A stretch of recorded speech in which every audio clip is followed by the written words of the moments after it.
Welcome to Priya sisters. అందరికీ నమస్కారం. నేను మీ కవితారాం. అద్భుతమైన ఔషధం లాంటి మార్చిన కారం. ఇది అమ్మమ్మల నాటి కాలం నాటి వంట. ఈ వంటను ఈ చలికాలంలో కంపల్సరీగా చేసుకోవాల్సిన రెసిపీ అండి.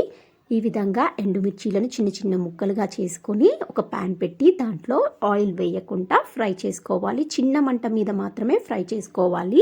ఎండుమిర్చి, జీలకర్ర, శొంఠి, మిరియాలు వీటన్నిటిని చిన్న మంట మీద వేయించుకొని పక్కకు పెట్టుకోవాలి. ఉప్పు కూడా వేయించుకోవాలి. ఇదే అండి చిట్కా.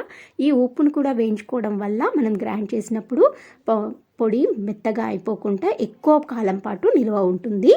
వీటన్నిటిని ఎండుమిర్చి, జీలకర్ర, శొంఠి, మిరియాలు వీటన్నిటిని ఎండుమిర్చి గింజలను కూడా మనం దీంట్లో గ్రైండ్ చేసుకోవాలి. వెల్లుల్లి రెబ్బలు వేసుకొని మరొక్కసారి మిక్సీలో గ్రైండ్ చేసుకోవాలి. ఫైన్ పౌడరే చేసుకోవాలండి.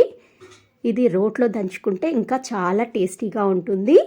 లేని వాళ్ళు ఈ విధంగా మిక్సీలో కూడా గ్రైండ్ చేసుకొని పెట్టుకోండి. చాలా టేస్టీ అయిన వంటకం అండి. ఇది ట్రెడిషనల్ వంటనే.